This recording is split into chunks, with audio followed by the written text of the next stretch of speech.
Bom dia a todos que estão presentes nessa mesa maravilhosa do Seminário de Pesquisas em Andamento Mário Santana, do Programa de Pós-Graduação em Artes da Cena do Instituto de Artes da Unicamp, no Brasil. É assim, é uma alegria, né, inaugurar esta mesa hoje, além de com estudantes, pesquisadores do nosso programa, também com convidados de fora do nosso programa. Então, assim, hoje estamos em festa nessa mesa aqui, maravilhosa. Já antes a gente esteve conversando, eu falava, eu estou perto da concentração de ver essas pessoas, estou perto da concentração, é muita lindeza, muita pessoa maravilhosa. É verdade, a Gina está sorrindo, que sabe que é verdade que eu falei isso. Estou perdendo a concentração, é muita beleza junta. Então, sem mais delongas, né, nossa mesa temática chama Danças Negras, assim, em plural, né, porque ela abrange uma pluralidade de abordagens sobre o que é, como é as diversas danças negras que cada uma das pessoas convidadas aqui, né, pesquisam, e além de pesquisa, na verdade, fazem delas o seu projeto de vida, né? Na verdade, não é uma pesquisa externa a essas pessoas, ela está nas corpas das pessoas, né? Totalmente incorporada. Então, a gente... eu esqueci de fazer uma parte muito importante, que também eu vou pedir depois para os convidados, que fazer a nossa descrição. Então, pelas questões de acessibilidade. Então, eu sou uma mulher cis, de 45 anos, parda, cabelos bem curtos, óculos de aro vermelho, óculos de grau, olhos pequenos, nariz grande, boca média.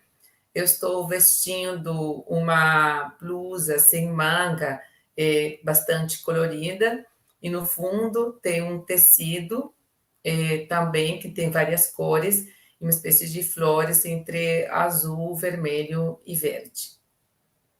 Então, quando eu for apresentar cada pessoa, né, e for fazer a sua fala, eu peço que inicialmente faça a sua descrição, por favor. Então, a gente tem ainda, além dessas 3 pessoas aqui presentes, que vocês estão vendo no quadradinho, tem o Rui, que está a caminho, literalmente, ele estava em viagem. Ah, chegou, viu? Ele estava a caminho, chegou. Bem-vindo, Rui. Obrigado. E estava literalmente, tipo, a caminho. Estava de avião, estava chegando em casa, né? Então, estava em trânsito, de fato. Exato. Bem-vindo. Então, a gente organizou aqui uma ordem das falas, começando pela Leda, o Carlos, a Dinan, e depois o Rui, porque a gente não sabia assim, em que momento podia entrar, mas também tudo pode ser mudado, porque tudo acontece no acontecimento. Então, não tem nada, se alguém quiser falar, não, agora, na verdade, quero falar antes, porque conversa com o do anterior pode ser mudado, tá? Não tem problema. Então, eu vou convidar agora... Bom, só falar primeiro os nomes rapidamente de vocês, no entanto, depois já apresento de forma melhor a cada uma, né? A gente tem a Leda, que é diretora executiva Leda Maria Ornelas, diretora executiva do Movimento Novembro Corpo Negro 365 Dias, que está nos acompanhando neste momento desde a Espanha, que é a primeira que vai falar. Os outros só vou mencionar o nome. A gente tem a Dina Yodara, tem o Carlos Kiss e tem o Rui aqui embaixo que acabou de chegar.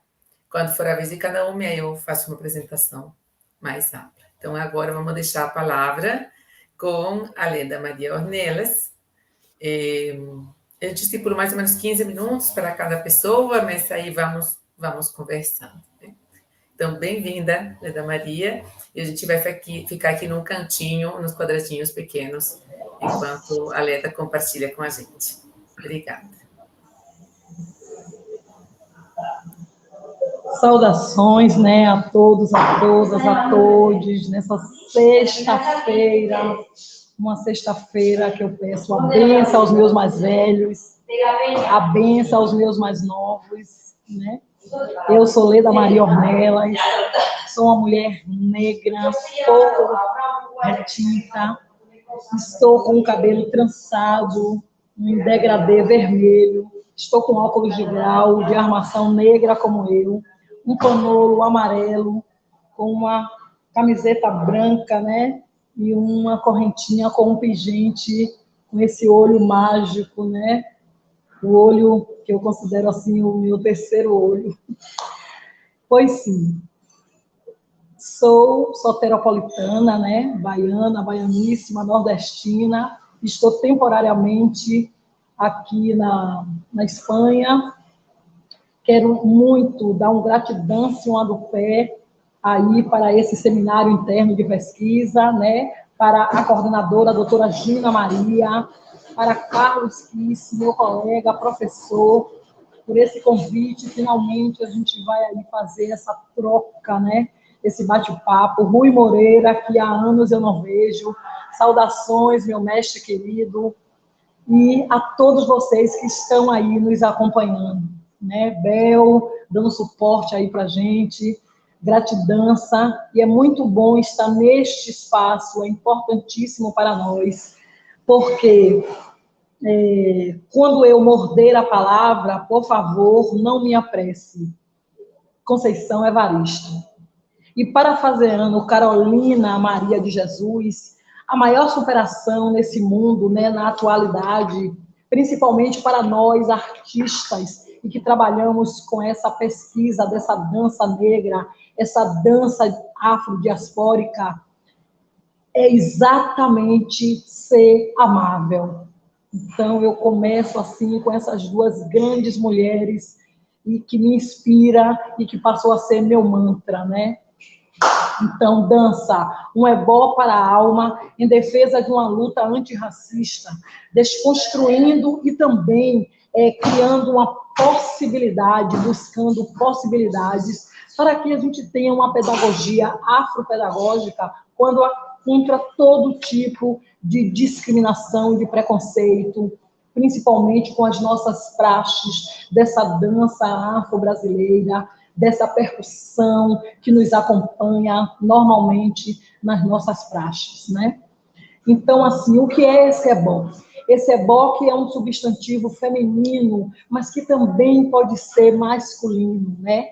É uma oferenda que é a nossa forma, nós da religião de matrizes africana, é a nossa forma de agradecer, né? Principalmente por tanta coerência e por tanta proteção que recebemos desse universo e da força da natureza. Então, esse ebó, ele vem também dessa dança para trazer essa desconstrução e desfazer o equívoco de que as nossas praxes dessa dança afro-brasileira, na diáspora africana, ela vem a ser a liturgia na sala de aula. Na verdade, não é. Então, eu trago também aqui nessa minha fala, nessa troca, nessa manhã aqui com vocês, o meu processo de entendimento, né? Eu quero trocar com vocês para a gente construir juntos, juntas e juntos, exatamente potencializando os nossos corpos negros dançantes, tanto no processo de criação, seja de um espetáculo, ou mesmo quando a gente traz esse gestual, né, recriando, inclusive, a partir de referências, às vezes, de muitos orixás, mas que não é essa representação que trazemos, já é um processo criativo, artístico, nas nossas práticas, em sala de aula, como eu gosto de dizer, com os corpos dançantes que participam dessas aulas. Então, é desconstruir, né, esse equivocado e de uma forma até perversas, muitas vezes, né, com adjetivos que é a macumba, vem para a sala de aula, vem o candomblé para a sala de aula, o que não é verdade, né? Então, para nós, negros e negras, retornar às origens e trazer à superfície códigos afro-brasileiros escritos muitas vezes o nosso corpo, pela nossa vivência do dançar no cotidiano, né? Necessariamente não é em um terreiro de candomblé, mas muito dessas movimentações também vem da nossa prática no cotidiano, do que a gente observa. Salvador, por exemplo, que tem muitas subidas e descidas de ladeiras, a capoeira, que é muito forte, que também faz parte desse conjunto de movimentação nas nossas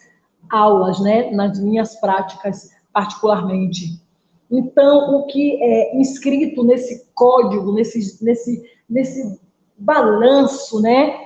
E nessa ginga do cotidiano, dessa dança afro, ela é uma narrativa e uma leitura dos nossos corpos que é um desafio também. E é um desafio não individual, é um desafio coletivo. Por isso que estamos aqui nessa manhã, trocando aí com cada um de vocês, né, com essa proposta dessa dança negra, essa dança afrodiaspórica, porque ela vem de uma área de conhecimento dos nossos saberes, saberes que muitas vezes foram transmitidos pelos nossos ancestrais e muitos mestres dos saberes que não tiveram oportunidade e ou não quiseram estar nesse espaço acadêmico que nós estamos aqui agora e seguimos, né, esse fluxo.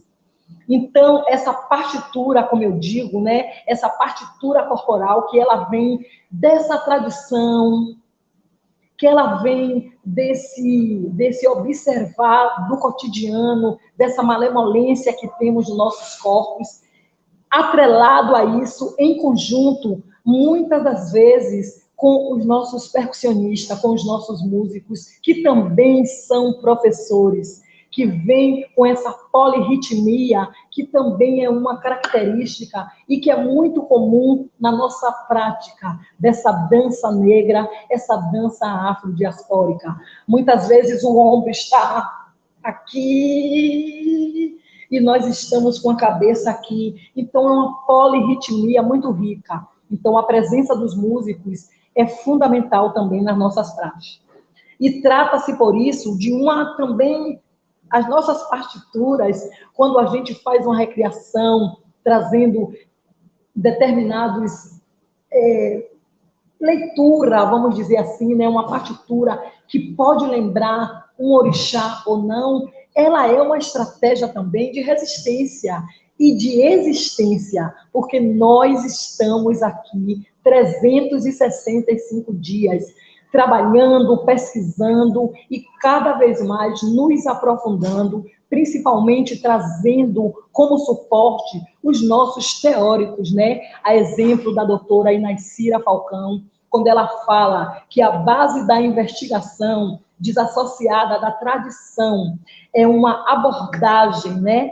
E ela diz também que é uma vivência, que é mesmo, mas que não é a vivência, até mesmo quando nós que somos adeptos à religião do candomblé. Então, quando a gente também tem a oportunidade de trazer esse corpo que interpreta, esse corpo que faz uma recriação e ressignificação dessa dança afro-brasileira na diáspora africana. Uma coisa é uma coisa, outra coisa é outra coisa. Então, as nossas práticas não é o terreiro, né? Não é a liturgia do candomblé na sala de aula. Gratidança, estou aqui à disposição de vocês para a gente trocar e fazer aí os acréscimos. Muito obrigada, Leda, pela sua fala, muito linda, incrível. Eu escrevi aqui no chat para as pessoas no YouTube, que quem tiver perguntas, né, pode ir colocando, e no final da mesa, aí a gente toma esse tempo, né, para conversar, porque a ideia também, além da parte expositiva, né, de todos isso aqui, a gente estabelecer um diálogo mesmo que online, né, vai fazendo as perguntas no chat, a gente vai conversando, vai mediando por aqui. Então, muito, muito grata a Leda. Agora a gente vai escutar o Carlos Kiss, que é professor também, coreógrafo, já de ampla experiência, mestrando, né, do nosso programa, inclusive me orientando também. Inclusive me orientando. Então, seja bem-vindo, Carlos. Agora a palavra é com você. Boa a todos, a todas e a todos.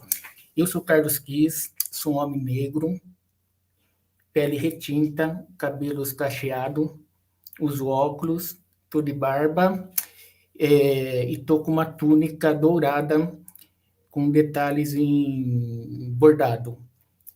Tô com um colar de búzios, né, com pontas com sementes negras. E atrás de mim tem uma biblioteca de povos africanos, né? Uma biblioteca de máscaras, esculturas, é onde eu vou colhendo, né, os meus conhecimentos aqui. É um prazer estar com vocês, é uma honra. Queria agradecer especialmente a Leda e ao Rui, porque e a Dinan também, mas a Leda e ao Rui, porque a Leda está longe, o Rui veio correndo de uma viagem, né? E agradecer essa gentileza, a essa generosidade em estar compartilhando com nós essa mesa, né? E falar de dança negra é, na verdade, afrontar a sociedade, porque tudo que é negro, né, tudo que fala de negro, né, é como se fosse uma afronta à sociedade. Então, é um tema muito difícil, não para nós, né, mas para que as pessoas comecem a ouvir e a compreender que existem outras formas de dança. E aqui a gente está falando de dança negra, que é essa dança constituída, né, pelo povo negro, tanto em África quanto na diáspora, né? Falar em dança negra é falar em concepções de mundo, em cosmologia, em cosmovisão, né? Falar em dança negra é falar em identidade. Que cosmologias são essas, né?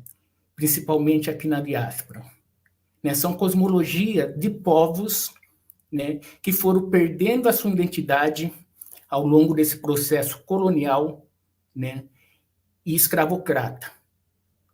São identidades iorubas, são identidades bantus, são identidades dogon, são identidades coptas, são identidades Beta Israel, que foram perdendo, que nós fomos perdendo durante esse processo de apagamento dessa nossa identidade, e esse processo foi para as nossas danças. A Leda colocou o processo, essa cosmologia da dança, que é tão rica nossa aqui no Brasil, que nós negros fazemos, essa cosmologia iorubá, né? Eu trabalho com a cosmologia bantu, né, com essa relação da dança negra bantu aqui no Brasil e em África. Nesse sentido, é importante a gente ir identificando esses processos de dança, porque esses processos significam processos identitários e técnicos, né, coreográficos. Não são movimentos espontâneos, né? Muito pelo contrário, são movimentos milenares de estudos corporais e de comunicações, né, que desenvolvemos ao longo do tempo para resistir e para sobreviver. Aqui no Brasil, nossas danças, quando chegam, né, nossas danças de origem banto, quando chegam, ela chega numa forma de resistência, resiliência e de comunicação, né? O corpo, ele comunicava o momento em que ele deveria, né, se resguardar e o momento que ele deveria atacar, né? A partir desse princípio, foram se criando estratégias, né, para que essas danças fossem apagadas. E a dança apagada é memória apagada, né? Assim como as danças, né, a percussão é um outro elemento energético importantíssimo para a nossa comunidade, né? A minha pesquisa, né, é sobre essa transição da dança guerreira, né, que vem junto com os povos negros, banto, sequestrado e escravizado, né, e a sua transformação em danças religiosas, no qual o apagamento é realizado, né, e uma nova memória, né, é formatada para essa comunidade, né? Então, falar em danças negras é falar em identidades negras, é falar em cosmovisão negra, é falar nessa riqueza artística, corporal e de cosmologia, né, dos povos negros. Iorubá, Dogon, Beta, Banto, e aí vai, né? Eu queria fazer um convite para vocês. Eu vou passar um vídeo que é rapidinho. É um convite para vocês de um documentário que a gente realizou em Moçambique, de danças tradicionais, um processo de pesquisa que a gente vem fazendo, que chama Nos Passos da Dança, onde a gente vai perseguindo esses passos dessa dança banto, né, e a influência, né, que ela teve aqui nas danças brasileiras, vem do tradicional até o contemporâneo, né?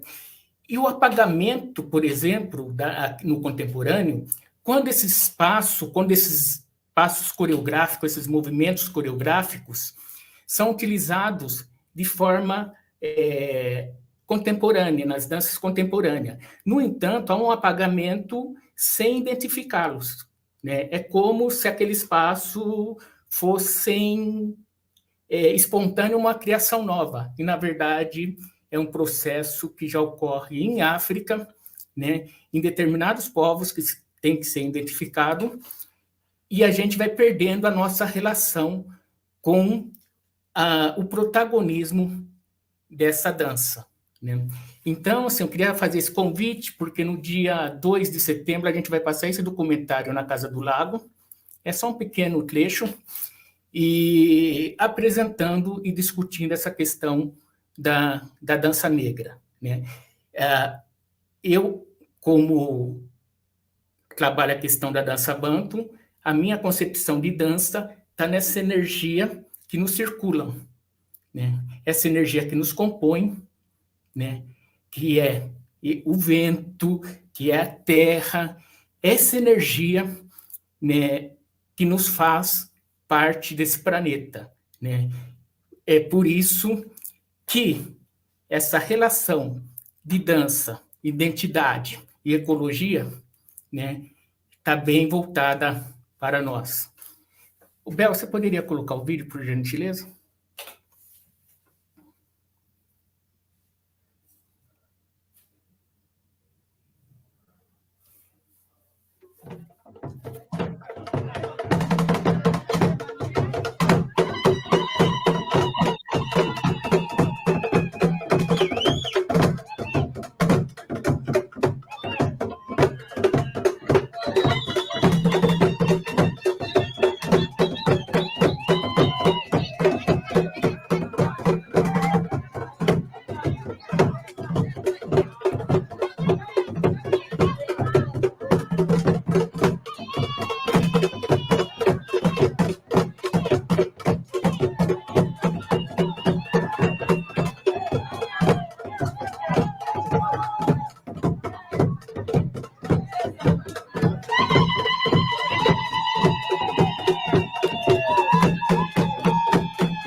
Na verdade, eu deixei um pouquinho longuinho o início para vocês tomarem nota do dia, quando que vai acontecer lá a nossa apresentação, a nossa exibição, por isso que eu deixei um pouquinho mais longa ali o cartaz, né? Mas, na verdade, assim, essa é a nossa dança, é uma diversidade incrível, né? Eu trabalho com a questão da dança banto, a querida Leda, minha querida mestre Leda, trabalha com essa questão da dança iuruba, e daqui a pouco o nosso queridíssimo Rui e a nossa querida Dinan também vai colocar as propostas deles, dela. Fico muito feliz com essa mesa, porque é muito importante a gente estar discutindo esse assunto de dança negra dentro das academias de ciências. É muito importante a gente colocar a nossa visão de danças negras para que as pessoas comecem a compreender, comecem a respeitar e comecem a dar o protagonismo a quem deve ser, né? Comece a pensar, né, na constituição da dança contemporânea desse país, né? Se não fosse Mercedes Batista, né, nossa dança contemporânea não seria hoje.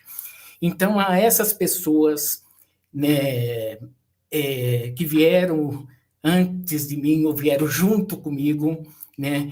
Eu queria homenagear esse espaço dessa mesa de dança negra, né?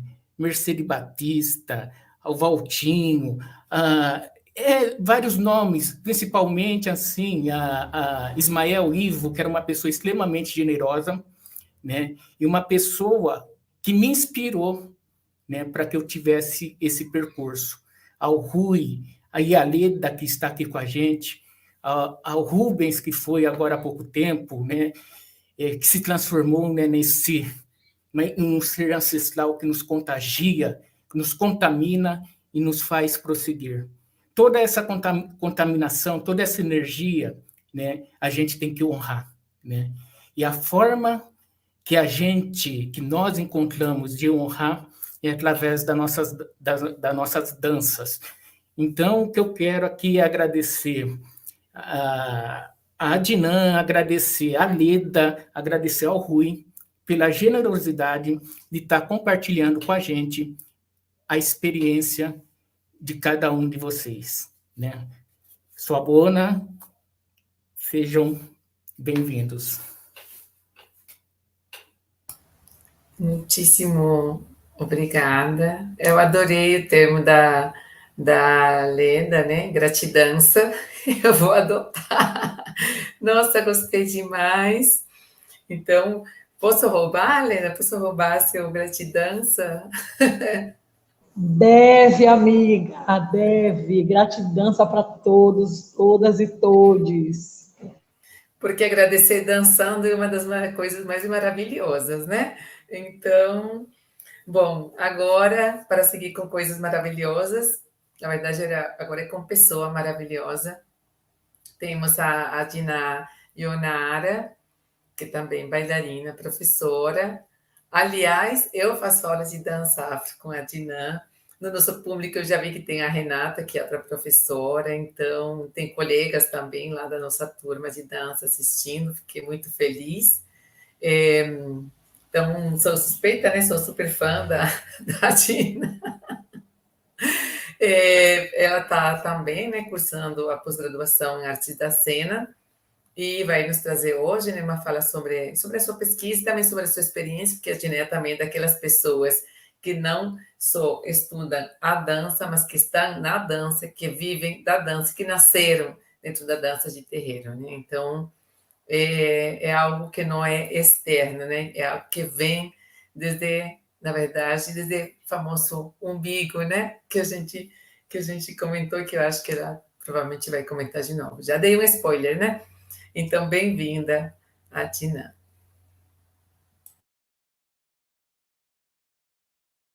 Dificuldade aqui é para abrir o microfone. Olá, gente, bom dia. Meu nome é Dina Ionara, eu sou uma mulher negra de pele clara, cabelo crespo, uso óculos de grau, batom vermelho, uma blusa de frente única e uso fones de ouvido. Gostaria de agradecer imensamente ao programa, né, PPG-DAC, a toda a organização, em especial aqui a Gina, a Bel, que tem nos acompanhado, falar que é de um privilégio imenso, que eu nunca imaginaria estar numa mesa aí acompanhada de Rui, de Leda, de Carlos, de Gina, que são pessoas que eu leio, eu procuro saber, eu estudo, me inscrevo em curso para vê-los falarem, vou em evento, em congresso, seminário, e ali tomando nota. Enfim, é de um privilégio muito grande poder estar acompanhando aí, em especial Rui e Leda aí, que eu tenho como mestres, mesmo que não me conheçam, eu estou aqui tentando sempre acompanhar. E por falar em agradecimento, gostaria de agradecer aos meus mestres que passaram pela minha vida, sobretudo aí as mulheres, cujas quais eu tento ecoar sempre sabenças, escrevivências e por aí a fundo. Eu pensei hoje para o nosso encontro, da melhor forma de eu conseguir contribuir é falar um pouquinho da pesquisa que eu venho desenvolvendo aí no programa e que também ecoa nas aulas que faço e que também vou colaborando junto com pessoas tão queridas, como é o caso da Rê, que está aí junto, acompanhando conosco. Rê, te amo! Enfim, vou falar um pouquinho aqui. O como hoje eu intitulo a minha dissertação escrita Corporificar o tempo para dar início às jornadas de umbigo. Como tratar da dança de uma Maria sob a regência de 9 céus. O que eu proponho hoje no programa é que a partir das sabenças, aqui eu coloco como sabenças um conjunto de saberes e de experiências, né, a partir de pessoas mais velhas, que aonde do Iorubá a gente chama de abás, que são pessoas mais velhas, cujas as experiências e as trajetórias têm tantos a nos ensinar, a minha pesquisa, então, seria, a partir das sabenças e movências de Maria das Dores, Abá, dançadeira e suas narrativas afrodiaspóricas, eu, a Dina Ionara, sou neta dela, tenho a honra de ser neta de Maria das Dores, eu busco apresentar como a mobilização da experiência dela torcida pelo que eu chamo aqui de marcadores da diferença, podem nos sugerir e reafirmar caminhos para se entender e criar dança.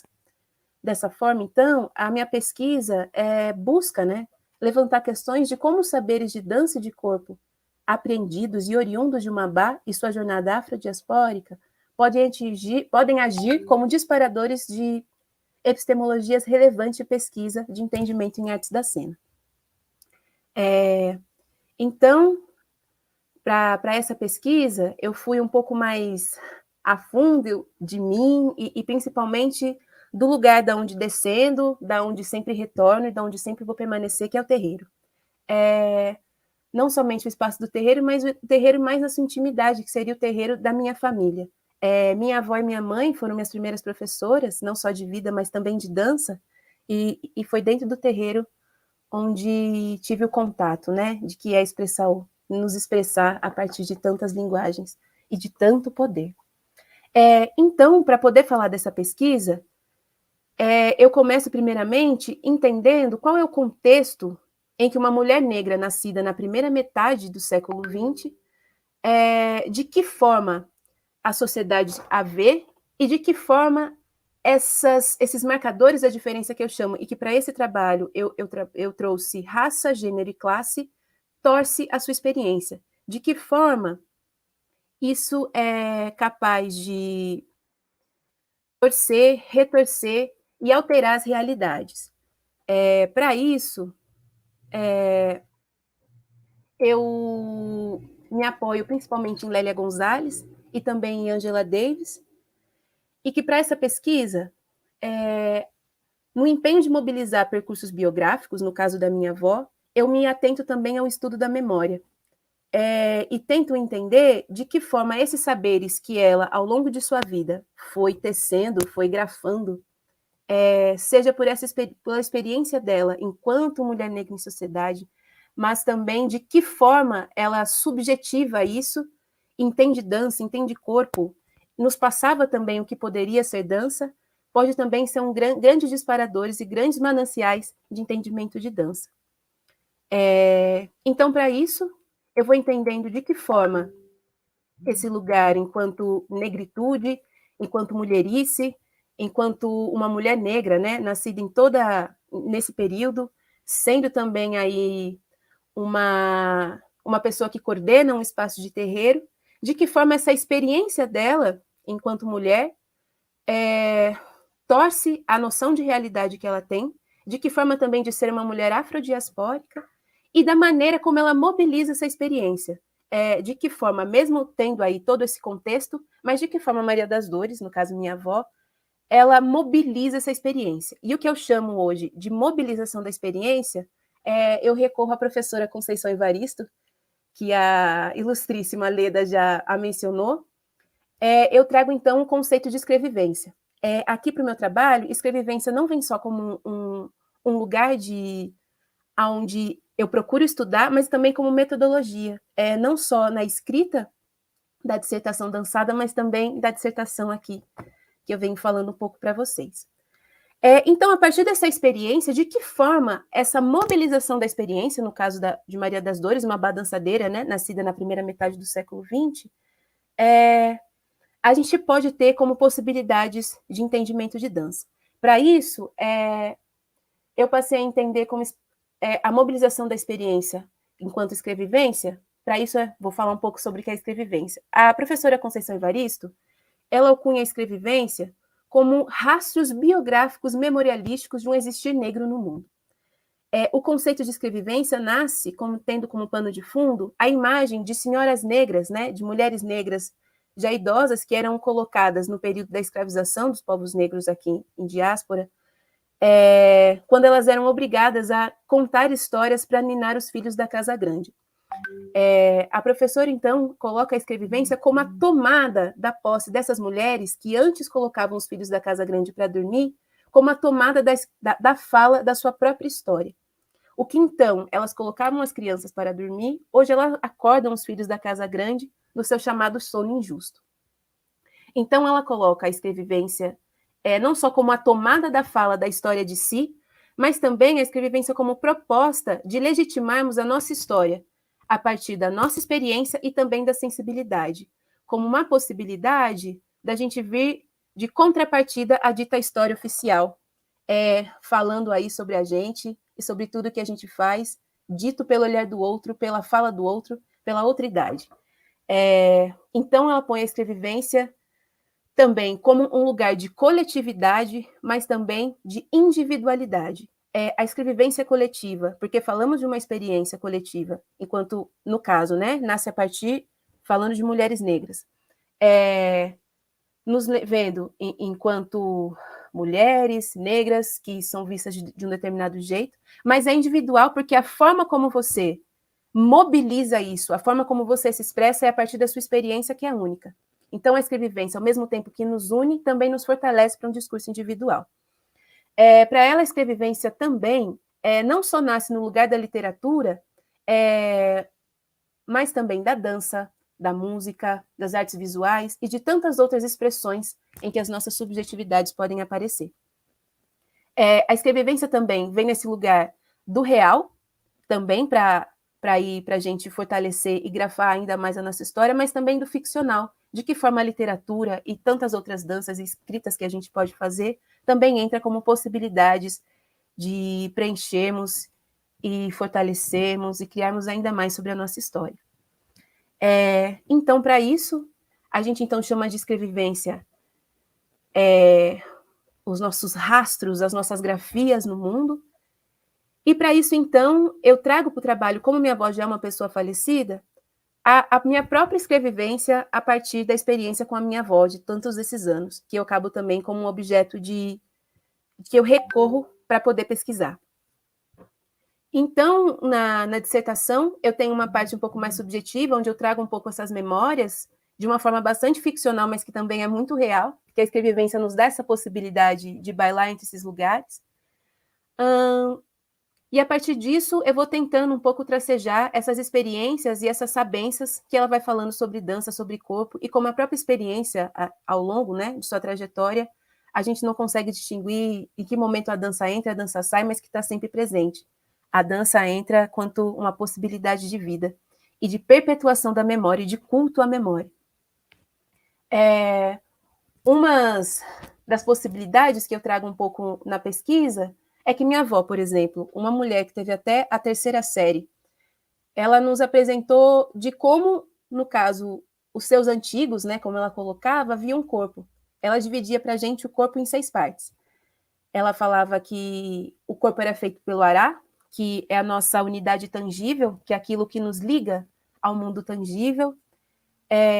Emi, a respiração, o sopro sagrado da vida. Ogigi, a sombra, que era uma das possibilidades de nos dizer que o que ainda nos ligava, né, ao mundo terreno, ao mundo tangível, era a presença da nossa sombra. Ori, não só a nossa cabeça em si, mas todo o nosso intelecto e a nossa conexão direta com o sagrado. E Iranti, que é a memória. E não só a memória em si, mas do culto à própria memória. E aí, pesquisando, né, também tendo contato aí com grandes mestres e grandes professores, eu cheguei na grande intelectual aí, iorubana, chamada Oyeronke Oyerunmi, onde, dentro dos estudos dela, ela nos fala justamente sobre essa visão de corpo iorubá, não só dividida em 6 partes, mas em tantos outros desdobramentos. E é o que me leva à reflexão, como uma mulher aí, né, feito até a 3ª série, e teve aí grande parte da sua lapidação da sua experiência, da sua trajetória dentro do terreiro e tendo contato principalmente com os mais velhos e tendo aí que bater de peito à frente, abrindo uma série de espaços, conseguia carregar em si informações tão preciosas e também pensando quantos anos essas informações foram ecoando para que fossem chegando aí até a gente. E que de forma também essas sabências, né, que foram também sendo lapidadas pelas escrevivências, vão chegando. E que de forma também a memória oral vai acontecendo. Então, esse é mais de um dos exemplos de que forma a gente ia aprendendo no terreiro. Entendendo como o pé entrava no chão, de que forma a gente sentia, e que aí, né, o espaço da universidade, estudando dança também com outras pessoas, com outras mestras, vai fazendo a gente entender de que forma a gente dispunha o corpo no terreiro, de que forma ela entendia isso, e aí trazendo esse contraponto também, com essas possibilidades de análise, de entendimento de dança, eu vou tentando articular, tentando ecoar aí esses saberes que são tão preciosos. E a partir disso, né, entendendo esse matriarcado mais próximo da minha avó, sobretudo, eu pensei de que forma eu consigo corporificar isso. O que eu fui chegando a algumas questões. De que forma eu podia dançar isso? De que forma isso pode virar propostas, dispositivos, disparadores para a gente pensar dança? E aí eu fui chegando às seguintes questões. Para chegar ao princípio furtivo que movimenta essa dissertação, foi preciso recalcular e revisitar a distância do cordão que alimenta e gesta este trabalho, isto é, as reflexões e levantamentos ao longo da pesquisa, quer fossem práticas e ou teóricas. E aí que me encaminharam algumas sugestões, algumas possibilidades de dança. E aí é importante dizer que não só eu recorri ao matriarcado, né, a esse cordão umbilical que me é próximo, que me tem uma distância mais curta entre minha mãe e minha avó, mas também eu me apoiei ao matriarcado um pouco mais distante, que também é o coletivo. E pensando aí nos povos nagôs, eu fui falar sobre o matriarcado mítico e urbano, tracejando aí a nossa jornada mítica ancestral, onde eu chego ao lugar do mito das grandes mães ancestrais, que para os nagôs, não me atrevo a falar aí diretamente de povos iorubás e tudo mais, porque eu me atento à experiência que eu aprendi dentro do terreiro, a partir dessas experiências afrodiaspóricas, que foi falado pela minha avó, que fala sobre as Yamis ou Xorongás, né? Sobre as nossas primeiras ancestrais, que é a energia da criação que mobiliza e gera o mundo.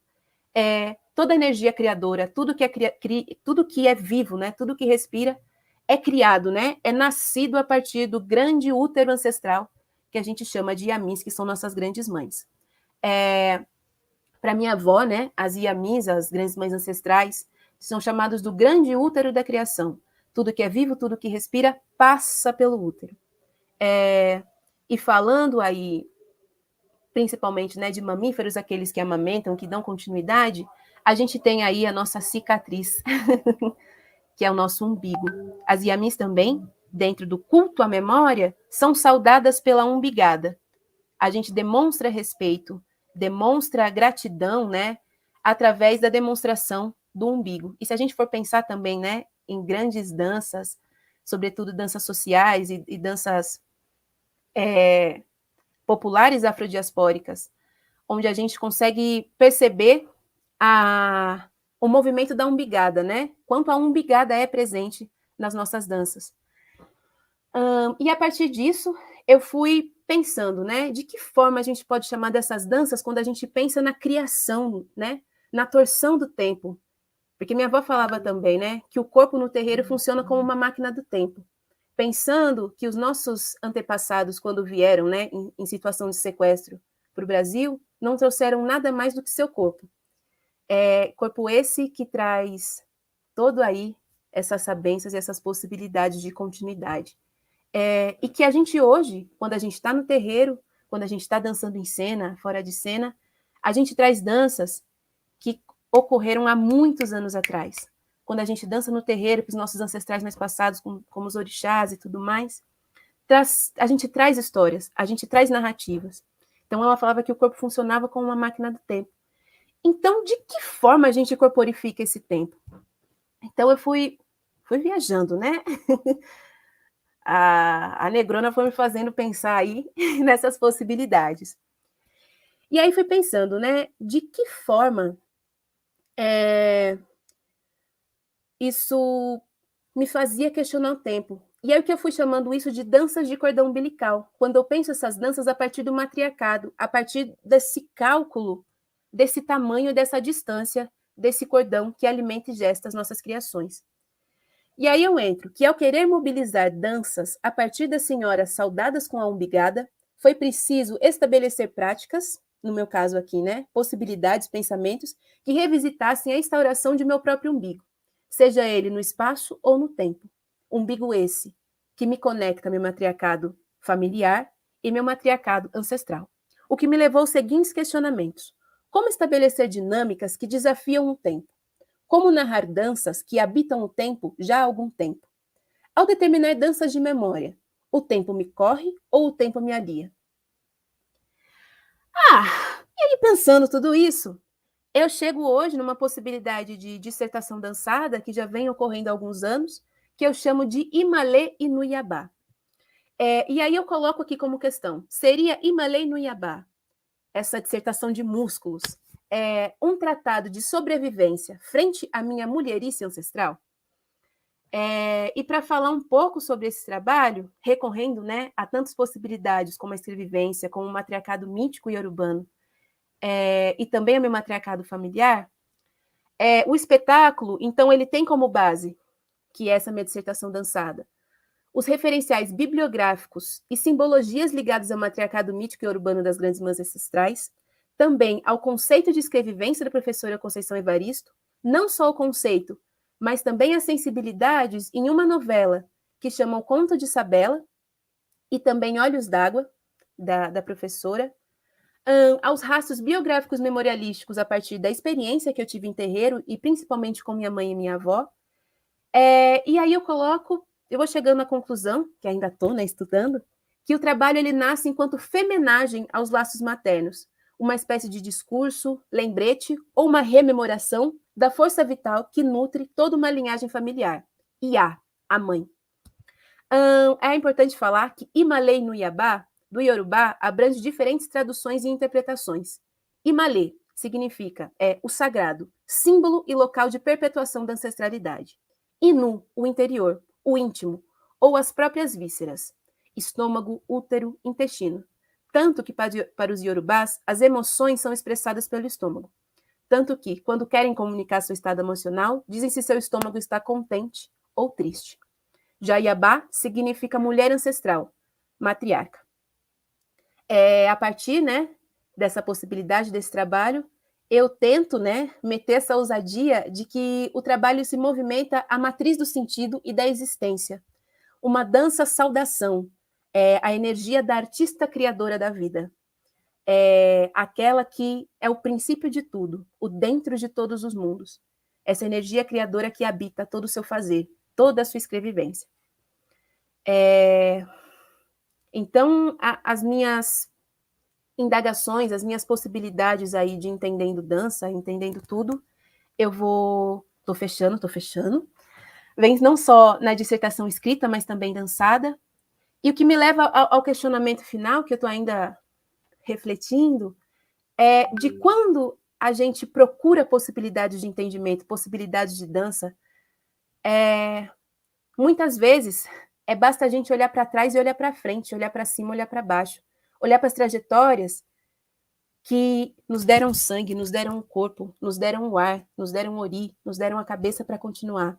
Quando a gente olha para as trajetórias, sobretudo dos nossos abás, das pessoas mais velhas, as respostas para muitas coisas que a gente procura, basta olhar com cuidado, com ética, com muito respeito para essas trajetórias, olhar para essas sabências, as respostas da origem do mundo, da origem de tudo, do que a gente quer fazer, do que a gente quer continuar, a gente conversar, a gente respeitar, a gente ecoar o que os nossos mais velhos têm a dizer. Gina, eu ia te perguntar se eu não tenho mais um minutinho para passar um trechinho do trabalho que eu estou aqui falando sobre Imalé, mas eu não mostrei o Imalé. Pode passar o vídeo, sim, que é curtinho. Aí a Gil, a Letícia, se puderem passar lá do link, né, que a Gina colocou aqui no chat. Obrigada.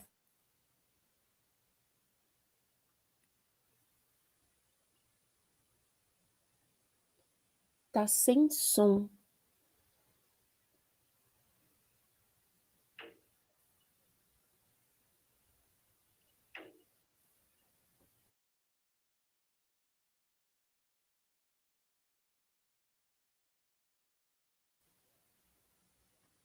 O ao vivo, né, gente? O ao vivo. Tá tudo bem? Letícia, Giovana? Cadê você? Agora foi.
É isso, gente. Desculpa ultrapassar o tempo, mas obrigada demais aí pela oportunidade de estar falando. Até demais.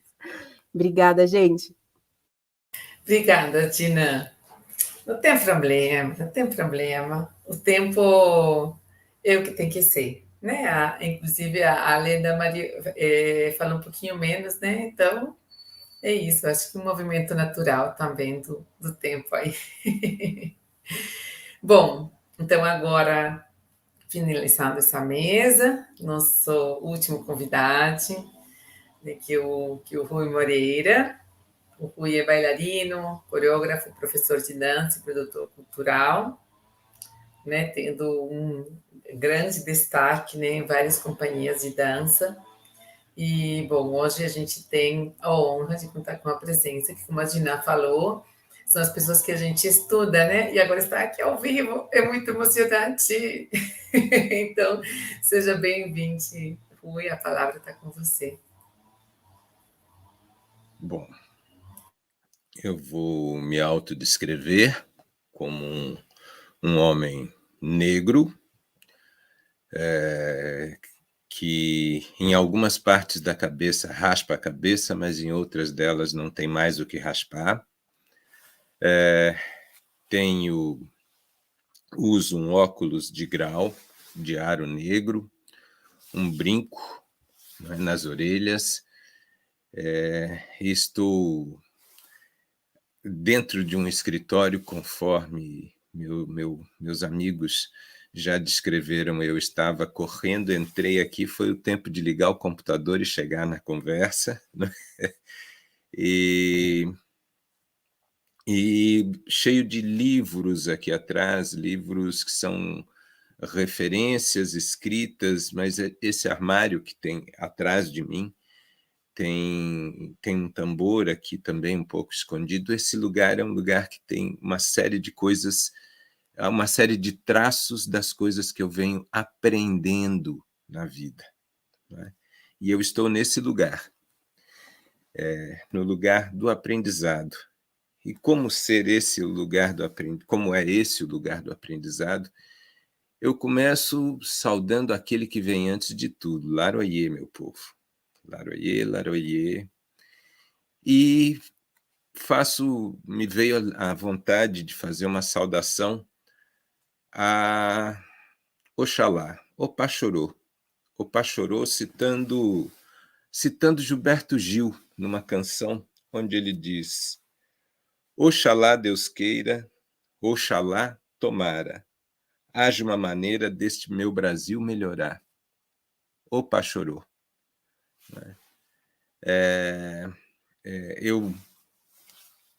E aí eu e todos aqueles que vêm comigo agradecemos muito a presença aqui nesse espaço, um espaço imprescindível. Esse é um espaço imprescindível, um espaço de difusão, um espaço de educação, não é? Um espaço... Quando a gente fala de educação e fala da formalidade da educação, é necessário que a gente pense em uma mesa como essas, que trata de uma expressão, de uma expressão muito potente no Brasil, que é essa expressão ligada à negritude do Brasil, que é a dança. É importante a gente lembrar que as crianças negras, pardas, indígenas, elas vão para o primeiro espaço de socialização dentro da escola e, por um processo hegemônico, elas são ensinadas e tratadas e formatadas para imaginar que elas são todas brancas e que elas são iguais. Elas não são iguais. Elas não são brancas. Elas têm a sua própria cultura. E a maneira como elas vão recebendo e sendo aculturadas naquele espaço de socialização acaba se tornando um lugar de confusão, um lugar de apagamentos de questões que elas trazem das suas próprias casas. E não é diferente, porque isso vai se promovendo em todo o universo de formação e de aculturamento, né? Quando nós falamos das artes, quando nós falamos das artes da cena, não é? No Brasil, nós vamos ver esse apagamento acontecendo também, não é? Nós vamos vendo essa relação de homogeneidade, não é? Sendo um mote de transformação dos nossos artistas. Eu trago aqui a minha experiência de alguém como eu descrevo, não é? Um homem negro que vive na América Latina, que vive no Brasil e que tem que aprender todos os dias alguma coisa sobre ele mesmo, sobre eu mesmo, né? Como estar frente a esse desconhecido sem me perder, né? Um pensamento que vem junto com todas essas histórias. Então, todos os dias uma necessidade de me colocar no espaço do aprender. E essa mesa é imprescindível nesse sentido. A professora Leda, minha querida Leda, minha amiga Leda, que, não é, o professor Carlos, a quem eu conheço à distância, não é? E essa eloquência argumentativa, né, do saber da Dinan, essa potência toda, muito aprendizado. Aprender a ser um homem preto no Brasil é constante, porque não é fácil viver com a pressão para que eu deixe de ser preto, para que eu deixe de ser um homem preto, para que eu deixe de pensar que a cultura, a relação da minha casa, as mulheres que me trouxeram ao mundo, os homens que criaram o espaço para eu estar, que também eram negros, que eles são pessoas importantes. Eles não são importantes. A biografia deles, eu estou fazendo um esforço muito grande para levá-la, para escrevê-la, para colocar e para dizer dessa importância. Mas há todo um processo de muito sistêmico, muito estrutural, que desvaloriza esse valor, desvaloriza esses valores. Estamos aprendendo a dar valor. Estamos aprendendo, mas mesmo assim é o aprendizado deles. Eles são pessoas, eles têm. Quando é que esse aprendizado vai ser compreendido como nosso aprendizado? O nosso aprendizado como nação, o nosso aprendizado como expressão, o nosso aprendizado como inexorabilidade da presença. Está aí.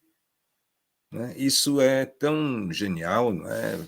Eu acho lindo, por exemplo, quando eu vou iniciar o meu conhecimento, ou vou me iniciar no universo das artes da cena, das danças cênicas, e eu começo a tirar e a perder o valor de tudo aquilo que eu aprendi em casa. Eu não aprendi a dançar em casa de maneira com as danças de terreiro.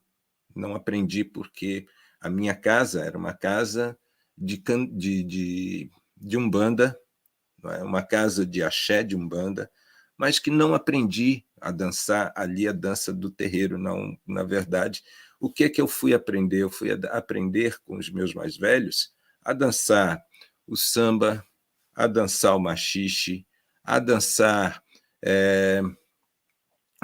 as danças negras das matrizes americanas do soul, eu fui aprender essas relações e demorei muito tempo para entender que essas danças, elas têm origem e elas também têm como base, têm como princípio as danças dos orixás, as danças dos terreiros, né?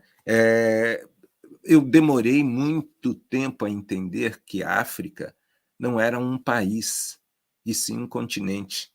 Um continente diverso, plural, com culturas que aqui, neste Brasil, nessa diáspora, nós encontramos o tempo inteiro, nós nos encontramos o tempo inteiro com elas.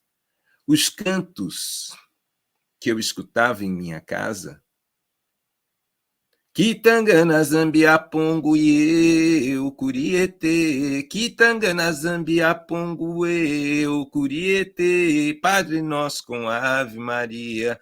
Isso era um canto de África. Para mim, era um canto de Brasil. Né? Cosme Damião, o que tem para mim comer? Cosme Damião, o que tem para mim comer? Tem caroço de abóbora com azeite de dendê. Isso é Brasil. Não é? Isso é Brasil. Na casa, no terreiro de Umbanda, lá de casa, entravam homens e mulheres de pele branca, de pele preta, mas ali o que acontecia era preto, era negro. Esse reconhecimento e essa cosmologia abordada pelo professor Carlos Kiss, não é? É algo que, para nós falarmos dessa forma de expressão na qual a dança nunca desaparece, a dança está sempre presente, não é? Ela é própria, como diz o Stuart Hall, é própria aqui na América, na antropologia do americano, como um lugar de presença. A nossa presença está pautada por essas referências. Então, foi muito interessante. Quando saio da minha casa e vou procurar uma dança, procurar uma dança para aprender, porque eu achava que eu tinha consciência e vontade de aprender uma dança para dançar com os meus. Eu queria dançar com os meus, queria dançar na minha casa, porque eles dançavam muito e eu precisava correr atrás deles, não é, para dançar tanto quanto. E quando eu chego em uma escola, tudo que eu encontro é nada do que eu encontro do que eu tinha na minha casa. Não é? E aí é muito interessante, porque aí eu começo a perceber dentro de um processo outras formas de dançar, outros negros dançando e outras possibilidades disso se tornar não só a minha dança, mas a dança que permeia outras pessoas. Isso foi importantíssimo. E nessa busca dessa importância que estava latente para mim naquele momento, eu vejo Ismael Ivo, eu vejo Carlos Dimitri, eu vejo Áurea, né? Eu vejo, e aí eu começo a procurar dançarinos pretos nessa dança cênica. Não era fácil encontrar. Tem que lembrar disso, especialmente no Sudeste, na dança cênica, para as pessoas entrarem, porque quando eu falo disso, eu falo de São Paulo, da cidade de São Paulo. Tá? Para encontrar essas pessoas não era fácil. E quando eu encontrava essas pessoas, eu também encontrava pontos de resistência, Jairo Sete, pessoas que tinham que se afirmar como negros, né? Que tinham que se colocar o seu aculturamento de dança moderna, o seu aculturamento de balé clássico, o seu aculturamento do que quer que fosse do butô, era uma afirmação e uma resistência que criava um chão para a chegada dos mais novos, que no caso era eu. Né? Então, tem todos esses lugares, essa é uma outra abordagem para a gente entender a dimensão, quer dizer, para a gente entender, para a gente falar sobre a dimensão destas danças negras. Né? No ano de 2007, no Senegal, em um colóquio, o artista Patrick Aconi, filho de Germaine Aconi, em África, ele faz uma síntese, não é, de um encontro entre África e diásporas e coloca como signo dessa síntese esse termo danças negras. Não é? Para mim foi muito impactante, porque eu vim de Brasil e tudo aquilo que sai da África e chega no Brasil tem o prefixo afro. Portanto, a dança negra que eu conhecia era uma dança afro. Não é? E essa dança afro, ela tinha aspectos de brasilidade. Aspectos de brasilidade que Mercedes Batista, como mãe da dança moderna, fez um grandíssimo trabalho no sentido de afirmar isso e isso se transformar numa dança brasileira, na dança hegemônica do Brasil, na dança que o Brasil dançava, que era uma dança preta. Não é? E quando essa dança preta, que é essa dança afro, né, passa por Marlene Silva e outros mestres, não é? Eu recebo isso, não é, como um artista moderno, contemporâneo e um homem e negro, não é, como um lugar estranho, quase de confrontação comigo mesmo, não é? Quando eu vou e vejo a modernidade vinda por referências eurocêntricas, por referências que fogem dessa modernidade que eu entendia como presença, não é? Eu vejo como confronto. E foi genial quando o Patrick coloca exatamente isso. Esse lugar de origem, esse lugar de pensamento, esse lugar maior de irradiação, que é a diversidade africana. E essa diversidade africana, como ela se transforma na diáspora, como ela abre espaço para que a gente possa, sim, trabalhar a subjetividade ao mesmo tempo que trabalhar a identidade a partir da alteridade da arte. Então, esses lugares de permissão são lugares de aprendizado contínuo. Eu continuo aprendendo a cada vez que eu tenho a oportunidade de escutar, de ver e de ressignificar os meus próprios signos.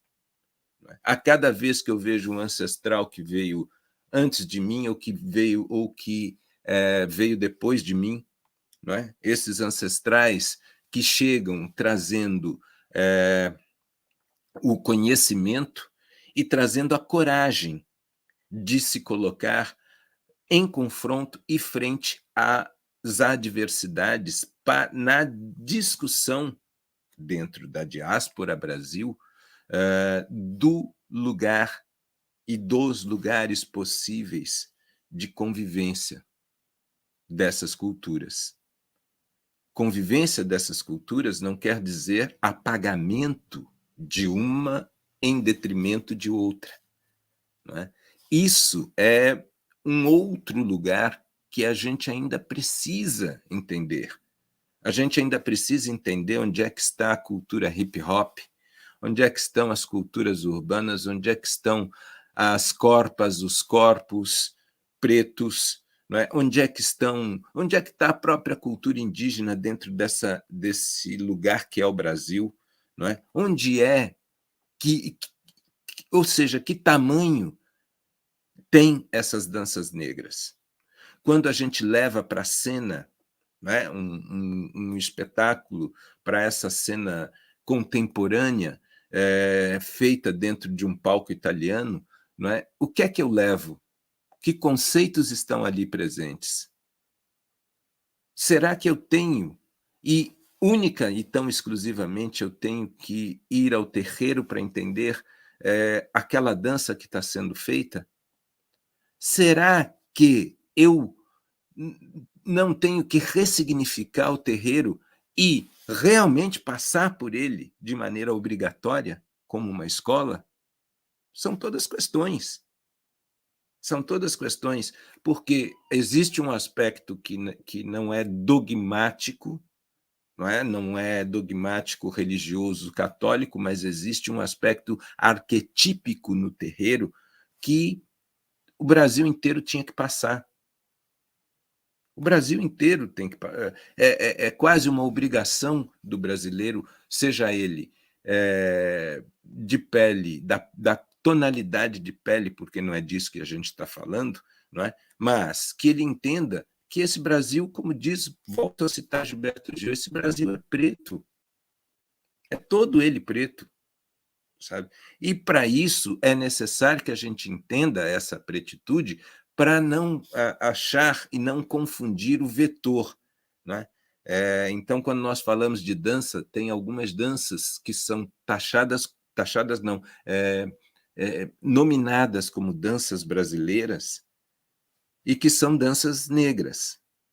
Então, elas são danças... Então, eu poderia dizer que as danças brasileiras, todas elas são negras? Não sei. São questionamentos que eu coloco e que eu falo e que eu trago para que a gente pense antes de afirmar algumas coisas no sentido de apagamento de outras. Não tem lugar para isso. Há uma somatória disso. Hoje, por uma série de fatores, há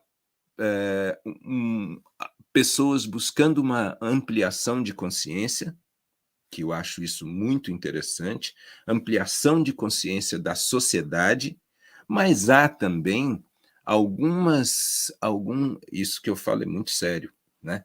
Mas há também alguns pensamentos que estão treinando em como ser ou como compreender a negritude, treinando, sabe? E não realmente se aprofundando, não é? Nessa compreensão das humanidades, onde a negritude está presente. Não é? Então, eu não sei, eu trouxe... quando eu falei com o professor Carlos, eu falei, olha, a gente pode falar de corpo negro, subjetividade, arte e cultura. E ao escutar vocês falaram absolutamente tudo isso, não é? E eu trago aqui esse elemento já como um ponto de curva nessa mesa, esse elemento para que a gente amplie as questões, amplie a possibilidade de falar desse tema e, ao mesmo tempo, como ampliar o conjunto de escutas possíveis sobre esse tema, não é? Por isso que eu fiz a saudação a Laroyer, para que essas palavras possam chegar em algum lugar, a gente nunca sabe, né? Estou lançando a pedra. Né? Que pássaros vai atingir, isso é outra conversa, né? E, enfim, eu observo isso, tenho isso como, digamos, ponto de curva da mesa, e para que a gente consiga discutir e falar um pouco, por essas visadas todas que a gente abordou aqui, sobre contemporaneidade, sobre a vida da dança, a vida dentro das danças negras na contemporaneidade. Como é que ela se processa? E o que é que a gente pode trazer, né, como processamento nesses lugares? Enfim, não é uma fala longa, é uma fala que eu não sei se a gente aqui pode, não sei, agradecendo a Gina, agradecendo todo mundo que está aqui envolvido nessa produção, eu não sei se a gente vai ter tempo aí para para trocar aqui ainda um pouco sobre essas falas, né, que nós fizemos, porque é bastante rico e cada um abriu um portal aí, né? Muito obrigada, Rui. Sim, nossa, me chamou muito a atenção o seu uso pela falar escuta, né? Porque muitas vezes se fala do fazer e do dizer, mas pouco do escutar, né? Você falou de umas diversas escutas sobre a compreensão de todas essas danças e desse processamento. Acho que isso eu acho bem fundamental, né? Ou ficar pensando sobre. Na verdade, sua palavra deixa muitas perguntas que terão que ser elaboradas ao longo do tempo. A gente tem sim uns minutos, eu sei que a Leda tem que sair daqui a pouco, mas a gente tem sim um tempo para discutir um pouco entre vocês, né? E, inclusive, tem uma pergunta de alguém do público, talvez vou colocar aqui a pergunta, né? Está no chat, mas eu vou ler. E aí a pergunta vai dirigida ao Carlos e à Leda, mas eu acho que fica aberta, né, para todos. E aí vamos vendo com as organizadoras aqui do seminário. Aqui a Marcela colocou, a pergunta de Marcela Pereira Paz, pergunta: Leda e Carlos falaram sobre essa necessária invasão das danças negras no espaço da academia e falaram sobre técnica. Acho que esse processo passa também por uma necessária transformação na nossa compreensão de técnica, né? Queria ouvir mais vocês sobre isso, se puder. Eu não sei se é a Leda, Carlos, ou o Rui, ou a Dinah, qualquer um. Saudações, obrigada pela pergunta. Beijo no coração aí desses corpos dançantes, né? A gente que está estreando daqui a pouco aí em Salvador.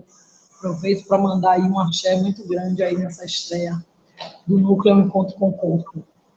Eu não uso nem esse termo, né, técnica, mas chegou em boa hora aí essa observação e esta pergunta. As nossas danças negras, né, essa dança afrodiaspórica, que Rui agora trouxe, abriu realmente um grande portal, viu? Um portal para muitas outras aprofundamentos, vamos dizer assim, para a gente trocar. Então, assim, o que seria essa técnica, né? Como é que a gente vai descobrir essa técnica e se ela já existe no nosso próprio gestual, né? E nessa dança diaspórica, essa dança negra, é importante ela estar nesse espaço. E, assim, eu particularmente tenho observado e acredito que ela tem uma configuração, vamos dizer assim, né? E que ela tem características próprias e que aí já vem com a sua técnica, né? Já que vamos usar aí esta nomenclatura. Porque a gente tem pés normalmente paralelos, plantados no solo, uma meia ponta muito suave nas nossas danças, né? Quase invisível, vamos dizer assim, mas ela está aí.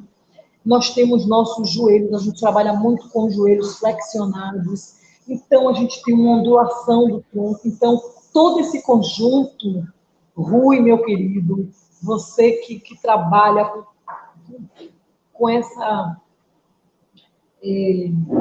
Rui traz, assim, eu já fiz suas aulas, né? Você pode não lembrar, mas todo colóquio que eu vou, e se tem aula de Rui, eu me inscrevo logo.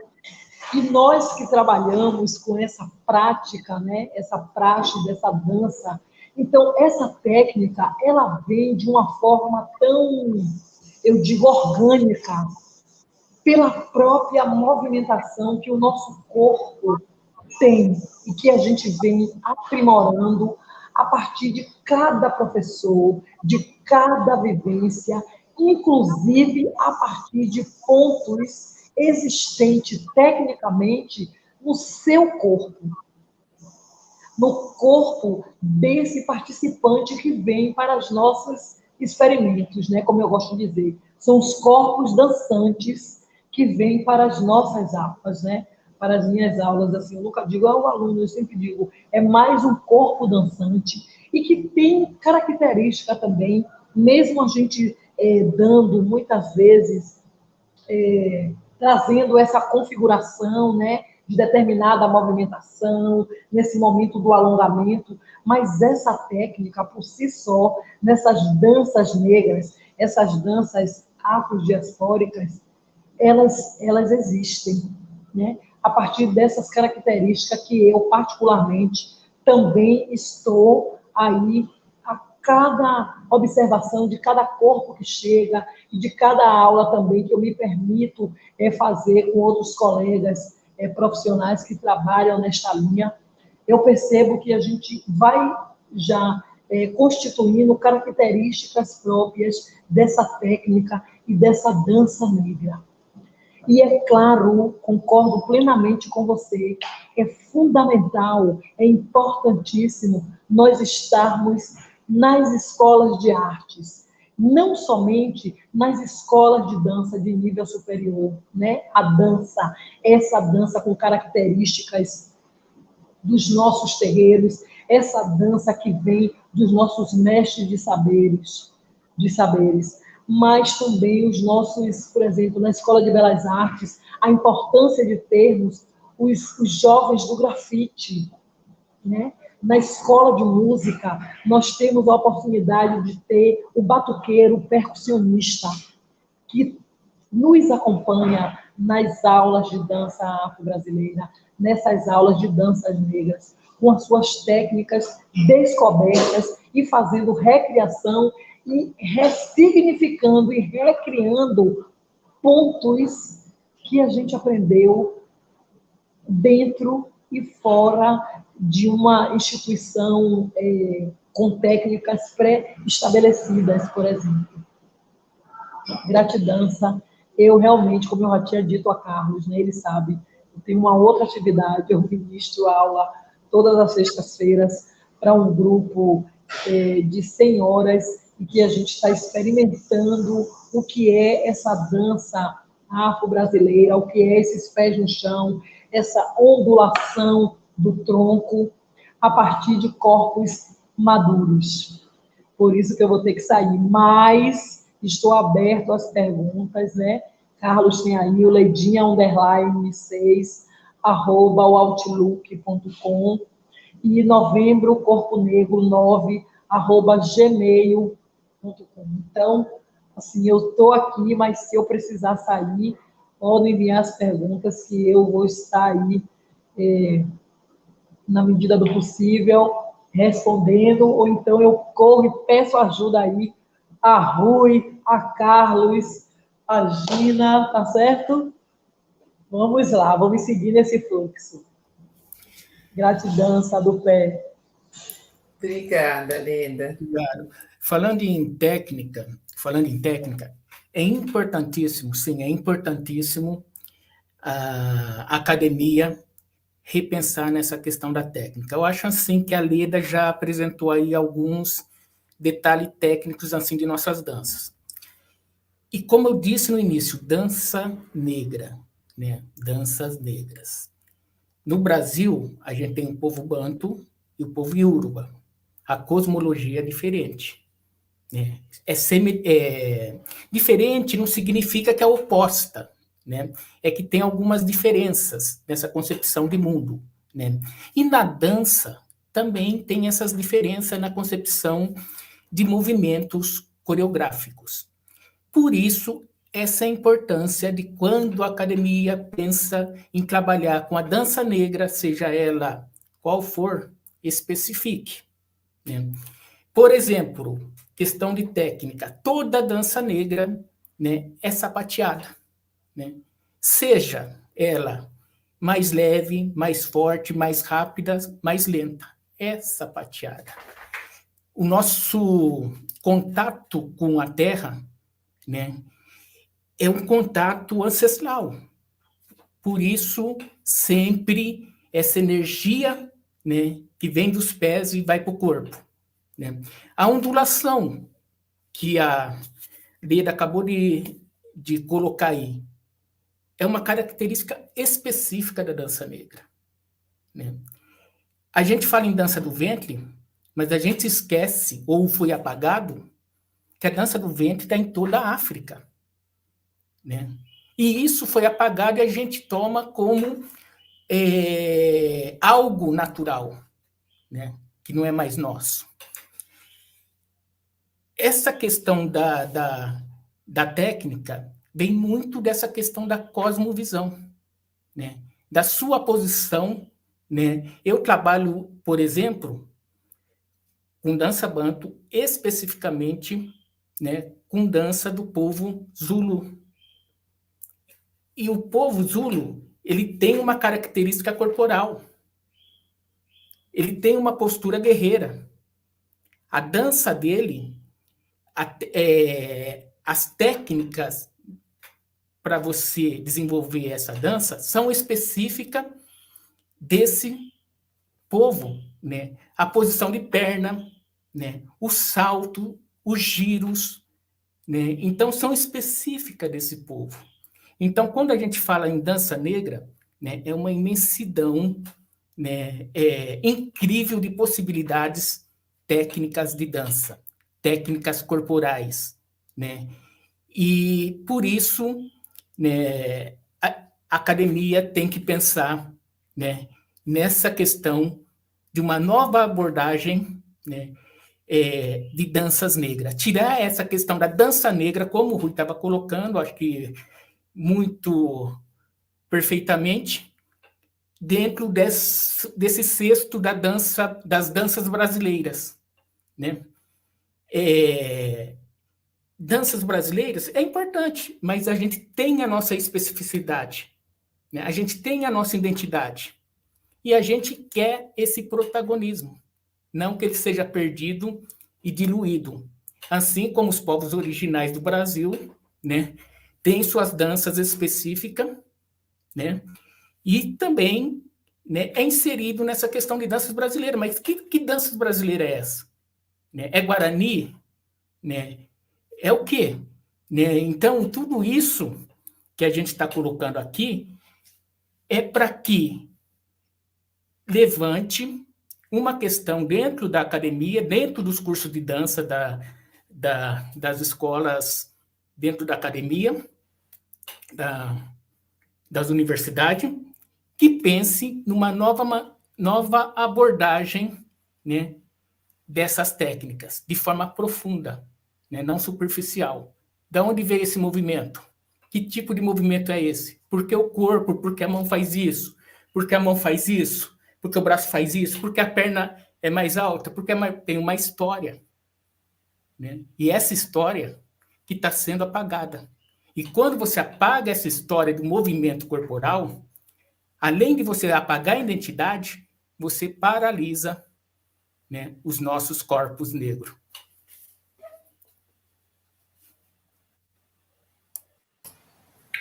Obrigada. Se me permite, como eu vou ter que sair, por favor,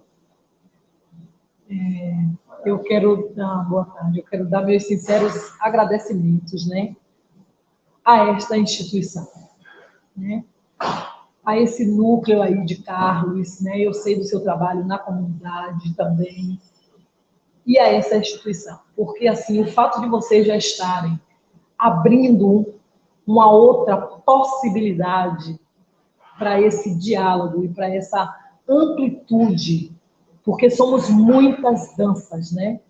Somos muitos corpos negros dançantes e atuantes, principalmente nesta instituição de ensino. Então, eu quero realmente assim dizer que um seminário como este, uma mesa como esta, como o Rui bem colocou, abre um leque para muitas outras possibilidades de diálogo e de sugestões para a nossa vida acadêmica, para os nossos pretos e pretas que chegam, né, nesta instituição e que já trazem as suas danças e as suas referências da avó, da bisavó, da tataravó. Então, vida longa a este seminário e que venha outras mesas durante 365 dias que essa instituição está de pé. Beijo no coração. Gratidão, está do pé e até a próxima.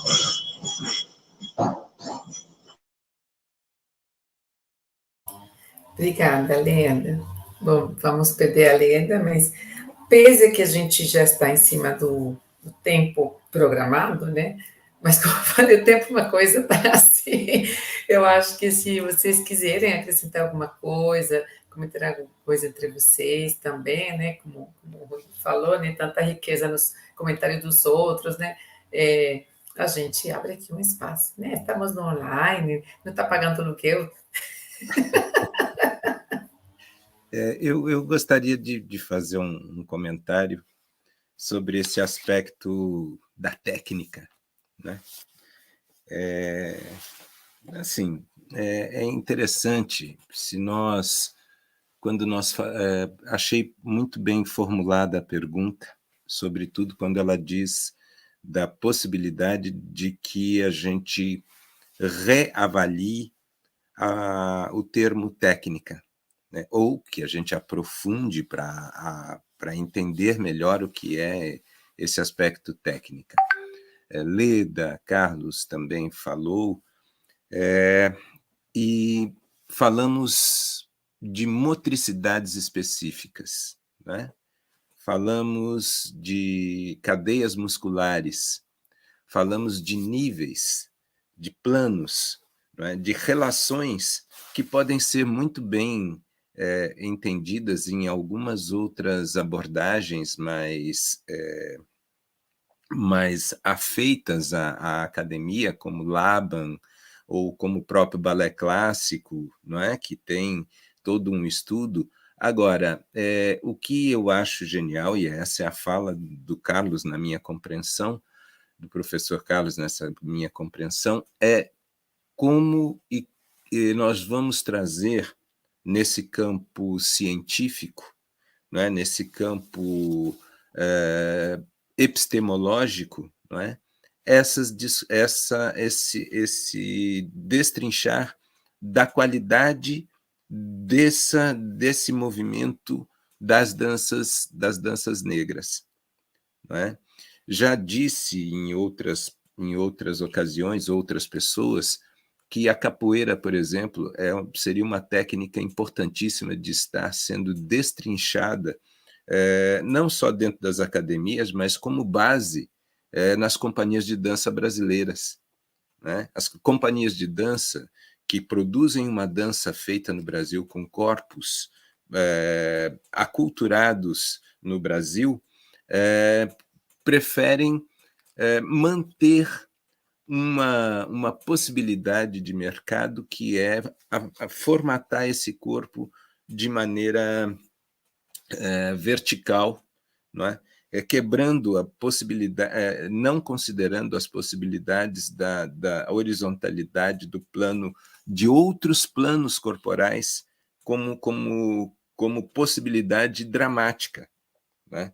Então, e isso eu vou entendendo que é também uma falha na não discussão dessas outras expressões dramáticas, dessas outras motricidades e dessas expressões que, como diz o Carlos, se eu coloco um punho assim ou se eu coloco o punho assado, eu mudei toda uma cadeia, toda uma abordagem muscular, não é? Que muda toda uma expressão. Mas isso tem pessoas que estudam, tem pessoas capazes, tem projetos que podem ser desenvolvidos, tem dentro da academia, mas também fora das academias. Tudo isso depende de como a gente entende, e volto a dizer, como a gente dá valor para essa presença e para a não casualidade, né? Esses corpos dançam assim porque são pretos, então já podem dançar assim. Isso não é um fato, isso não é uma verdade, né? Isso é uma inverdade, né? Esses corpos, eles estudam e buscam a possibilidade da expressão deles a partir, sim, de estudos contínuos de motricidades específicas, né? O uso da coluna, tal como muitas das danças negras traz, é um processo que precisa de estudo, né? Então, e essa compreensão é importante. Então, olhar uma técnica como apenas um lugar onde eu repito o gesto é um capítulo. Olhar a técnica onde eu me aprofundo no gesto e vou entender tanto a fisiologia desse gesto quanto os significados desse gesto é um outro lugar. Não é? E tudo isso é técnica, tudo isso precisa ser entendido dessa forma. Né? Não é casualidade, até porque, como diz o Nego Bispo, casualidade é uma estratégia colonizadora. Tudo isso é por acaso, né? Mas não, isso é um estudo de conjuntos e de confluências que nos leva à construção de uma cosmologia ou até mesmo da expressão das diversas cosmologias presentes a partir do momento em que eu dou permissão para que elas existam, para que eu dou permissão para mim, né, de enxergá-las, porque elas estão aí. Elas estão aí, né? Então, eu acho muito, muito potente essa possibilidade de nós falarmos cada vez mais e usar, como faz Muniz Sodré, né, na relação com a capoeira, e usar a energia do oponente, né, para que seja percebido que a energia dele está descabida. Né? Então, isso é um jogo de capoeira. Né? E quando a gente cita aqui Conceição Evaristo, cita Muniz Sodré, cita todas essas referências, nós estamos falando de danças negras, nada mais além disso. Né? Então, essa dimensão é a dimensão cosmológica dessa possibilidade da gente discutir esse tema. Obrigada, Rui. Bom, estamos avisando que a gente precisa encerrar, porque também tem o resto da programação, né, que eu já vou dizer, né, do resto do seminário. E agradecer, bom, a Giovana também, que entrou assim de última hora, que caiu a energia da Bel, que é a nossa técnica, e a Letícia. Bom, agradecer ao Rui pela presença e com esse gosto de queremos mais. Me interessou muito essa sua última fala, né, da gente realmente poder aprofundar e questionar mais isso, e como capoeirista, defendo o lugar da capoeira também no ensino e como uma técnica de trabalho corporal também, além de todo o resto que você falou, né, entender o gesto, entender o que significa, né, e o uso dessa energia. Bom, ao Carlos, sempre agradecer que foi quem deu iniciativa a essa mesa e que me chamou. Então você topa coordenar? Eu falei, topo, né? Claro que topo. Mas o Carlos está sempre aqui, quebrando barreiras, lutando, mas também se a gente luta sozinho, cansa, né? Então, estamos aí juntos nessa abrir espaços, né? A Dinan, como eu falei, já sou admiradora, sou aluna da Dinan, né? Então, a gente está nesse processo de aprendizado juntas, né? Cada uma no seu espaço trocando, e é muito gostoso isso, sem pensar uma hierarquia entre, eu sou a professora, que na verdade a Gina é a minha professora. Então, e o Carlos sempre fala, ele também é meu mestre, né? Ele me orientando, mas ao mesmo tempo eu é meu mestre. Então, bom, agradecer a essas grandes pessoas que participaram hoje, agradecer ao público, ao PPGAC, a coordenadora do PPGAC, que é a professora Maria Cláudia, e só contar para vocês que tem programação da tarde, das 14 às 15h30, a mesa Olhares sobre a Escrita e Publicação nas Artes da Cena, também via YouTube, e das 16 às 17h30, o conceito de acontecimento em pesquisas nas artes da cena, que seriam os últimos eventos já desse seminário. Então, vamos encerrar. Muito obrigada a todos. Um abraço virtual, porque que pena que não temos o verdadeiro.